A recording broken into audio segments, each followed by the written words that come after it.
Welcome back. In our last segment, we asked the question, can Hillary be stopped in 2008?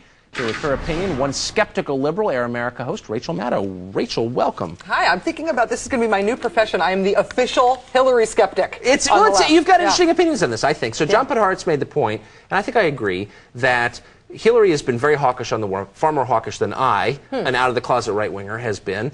And the liberals are mad about it, but they will ignore her position on Iraq in the end because they hate Bush so much they just want to win. You think that's true? Well, once you get through the primary season, whoever the Democratic nominee is, people are going to support the Democratic nominee. Right. I think it's going to unify the party anyway. Right now, in terms of the people who are likely candidates, really only Russ Feingold is the one with a coherent position on Iraq, and it doesn't mean that he's getting every bit of the liberal vote right now. I don't think that's... He is the most admirable guy potentially running, in my opinion, for that, though. Well, yeah, and it's a very clear stand. I think right now there's a lot of other things, including, most importantly, electability, that are going into people deciding who they're going to vote for. And I don't think, I mean, I like Hillary. I think she's a Democratic rock star, and I like that. But I do not think she'll be the nominee. And if she is the nominee, I don't think she'll win. What a shame that electability is at the top of the list. I mean, principle you'd like to see. Well, it's true for the Republicans right now, too. I mean, the Republicans thinking about who's going to succeed George W. Bush, that, you know, electability is right at the top of their list. Both parties are pragmatic by definition. Too pragmatic for me.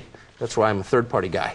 What do you think of this? This is Hillary talking today about President Bush, the despised President Bush, who's literally as popular as venereal disease right now. She says, quote, he is someone who has a lot of charm and charisma, and I think in the aftermath of 9/11, I was very grateful to him for his support.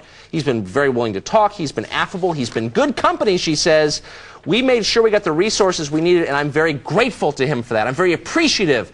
In the time when the people were represented, I needed his help. He was there for us. Yeah. She loves Bush. Yeah, right. What do you think of that? She doesn't love Bush. She's going out of her way to be nice. But is that nails on a chalkboard to you? No, I don't care if she thinks Bush is a nice guy. A lot of people who really hate Bush say that he's good company in person. I mean, you've said that he's good company in person, and you're no big fan. But what about the idea that he gave New York everything New York needed, and he was, you know, steadfast president on 9/11? I mean, that kind of gets to the core of his case for himself, and she's endorsing that case. The big point about Hillary Clinton is that she is much more important to people who hate her than to people who are on her side. And so what Hillary Clinton decides to do in terms of New York politics, serving the her New York constituency, being the junior senator from New York, is like, you know, kind of junior senator politics on the Democratic side. It's on the Republican side where she is what John Podhoretz is going to make his next $1 million on. You know what irritates the hell out of me about Hillary Clinton is every time you attack her, it's, you know, you're a Hillary hater. Because she's a woman, there's such a double standard. Because she's a woman, if you attack her, somehow you're a bad guy. If I were attacking Russ Feingold, people would say, you know, that's in bounds. Russ Feingold can handle it. But if you attack Hillary, it's, ooh, you're being mean. You're obsessed with Hillary. You can't handle strong women. You don't attack Russ Feingold on the basis of the size of his ankles. You don't attack Russ Feingold on the basis of Hillary whether or not he's hard and cold as a person. People are attacking Hillary Clinton on sexist terms, usually, which is why people get upset about it.